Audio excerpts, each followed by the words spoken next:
Hey, this is Joey from Team 24K, and I'm going to explain some of the stuff on our bot from this year. So, we competed at States. A lot of people had questions about how we were able to get our robot to fit inside 18 and how we did a lot of the stuff on our robot without a lot of pneumatics or motors. So, let me show you some of that stuff. So, basically, this is a high ring robot. We score 8 rings on the high goal with our lift, our tilter. That's pretty much the basic idea of it. So we knew we wanted to have like a 6-motor drive, which meant we only had 2 other motors left. One is for the intake and one's for the lift, which means we don't have a motor left for the like a goal spinner, like a lot of teams have if they're going for high rings. So what we had to do instead was use pneumatics and just tilt the goal. So if we tilt it and then tilt it this way, then we can score on both pegs in the same position. So the way we do that is with a pneumatic tilter, just like this. So let's see.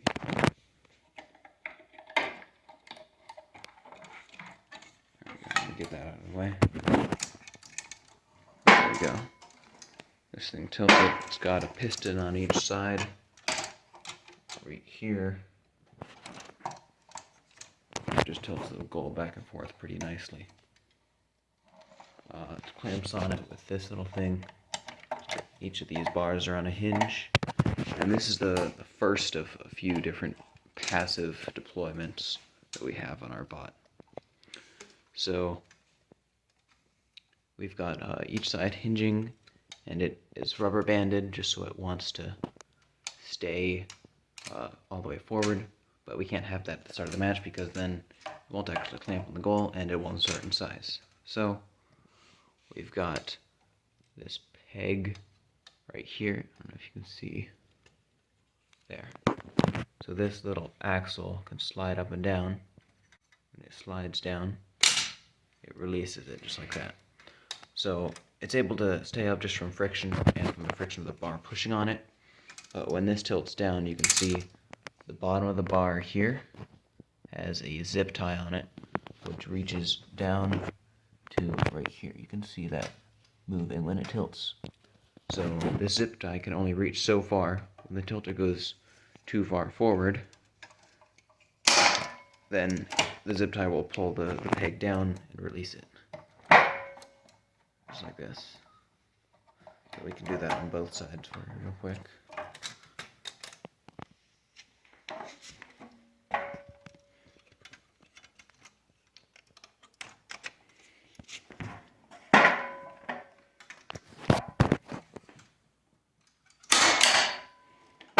And then it can just tilt back and forth. Once we do that, we can't really let go of the goal, but no one can really take it from us either. So the next thing would be the goal clamp. So obviously we can't just tilt the tilter and just clamp on it right away because it's not. It has to be pretty well lined up. So we've got this back clamp that's just powered with one piston, kind of tucked away right here. That's just one single acting piston, got a rubber band pulling it back up the other way. And so, with the geometry of this clamp, it actually doesn't need any piston power to have a very firm grip on the goal. So, you can do this. I believe I have a video somewhere of me lifting up the mobile goal, and it lifts up the whole robot with it. This is mainly because the pivot point of this clamp is actually below the level of the rim of the mobile goal. So we actually use that on our front clamp as well, just so that we don't have to use a lot of air power to keep it closed against defense. So once we're clamped on the goal, I don't have any air in it right now, but we can lift up the lift. So reversible 4-bar, 1 to 7, pretty simple stuff. Just lift the lift, and use our one double acting piston on this this dumper, and it just puts the rings right on here. Probably not being a very good cameraman right now. But we can do that. We can tilt it. So actually the lift's got to be a bit higher.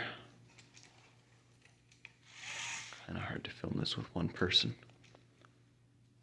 But once the lift is a bit higher, there we go. We can, once we tilt it, then it's in place to be scored on the opposite pole, which is what we attempt to do in Auton. So I'm just kind of holding it with my foot there. So, but yeah, so that's the reason we tilt it. We just don't want to use an extra motor for a rotator of the mogul. Let's see. The other thing about the lift is actually, so you can see we've got all the usual gearing you'd expect to see on a reverse double 4-bar. Right here, this is just 1 to 7. Got a kind of a gear set going on to make sure it does lip on the high strength axle, and then it just goes straight out to this gearing, which makes obviously the 2 halves spin in opposite directions. But what you might not have seen before is these gears right here. So the 12 tooth, the metal gear, is actually directly connected with an axle to this bar. So there's a metal lock bar in between the bearing flat and the C channel, which just rotates the axle with it, which then rotates the gear. And what that does is it slowly rotates this bar in the opposite direction. So as the lift goes up, the entire ring dumping mechanism actually just very slightly rotates towards the goal. The reason for this is that when we're loading rings with the intake, we have to have it be slightly past vertical, like pointing towards the intake, so we can load rings onto it well. But that's quite a lot of distance to move with one piston movement if we're going from that angle to scoring on the high goal. So with that slight rotation from these gears, it's now actually pointing slightly towards the goal. So this doesn't have to rotate quite as far when it dumps with the piston. So let's see. Obviously our entire match strategy is pretty dependent on us having this goal, which is what we started dealing with after our first competition with this bot. So ideally we would want to grab it as fast as possible in Auton. It's kind of late to change our robot speed. We attempted actually adding some kickstands right here. It's a pretty basic kickstand, there's one on each side, but we didn't end up having enough traction on the wheels touching the ground to get off them consistently without skewing the robot. So we ended up never deploying those and just going with reachers. So these reachers actually reach out pretty much to the 36-inch expansion limit. I think they're like maybe an inch, half inch under the limit. So they just reach out. We've got this Lexan that grips the top of the rim, and then this. Let me get a better angle on that.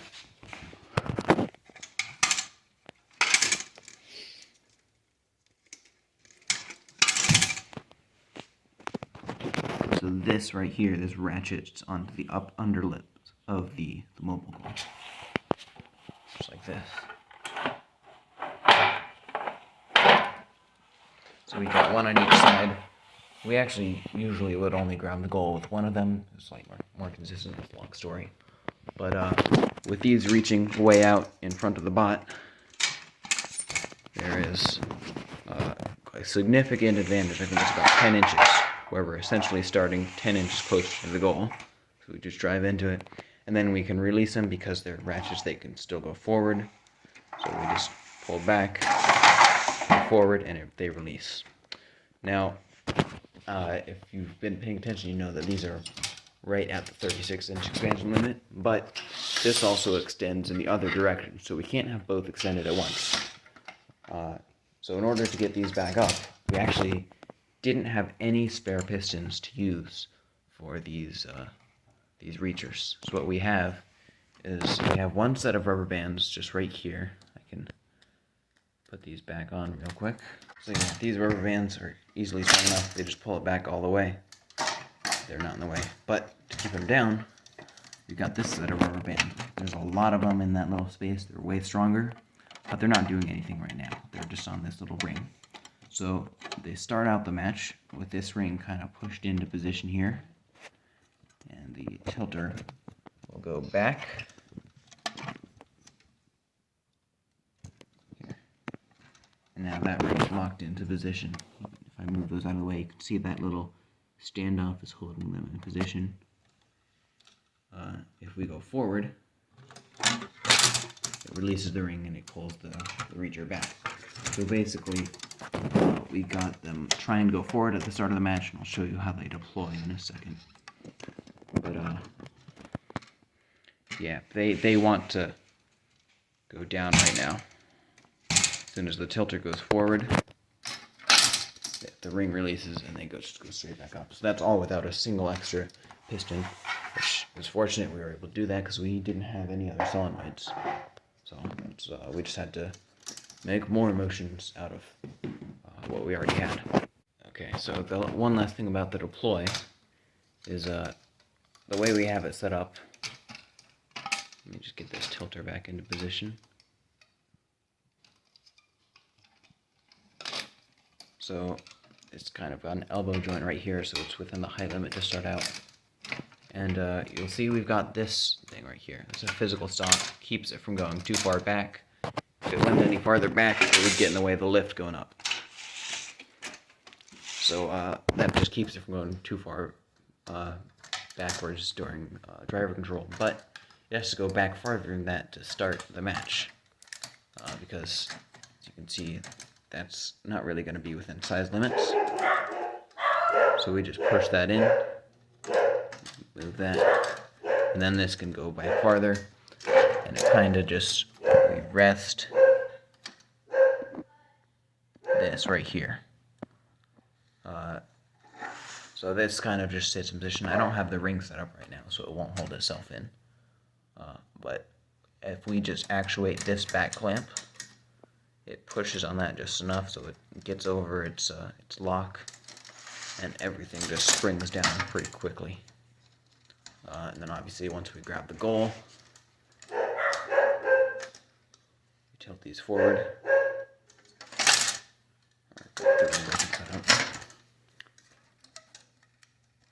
Tilt it forward.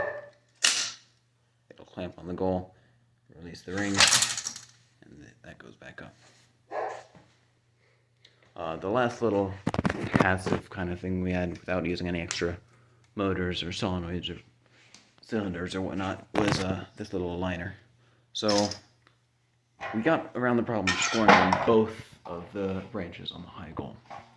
But we still need to align the goal at one of two different positions, which are essentially the same. They're just 180 degrees off. So if we grab the goal and it's in about this orientation, we can't really score on it.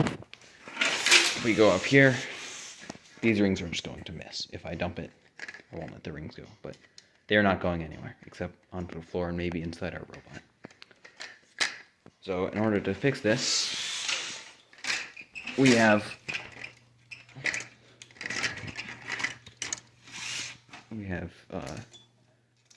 this little guy. We'll have this clamped on.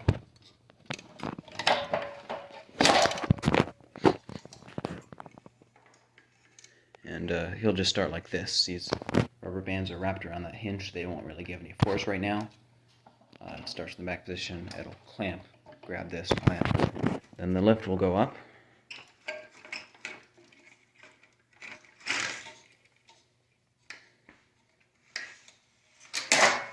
And they'll just push that just to the point where it can be affected by these rubber bands, then they'll do the rest. So that'll just push against those middle rings. Sorry, not middle rings, middle posts.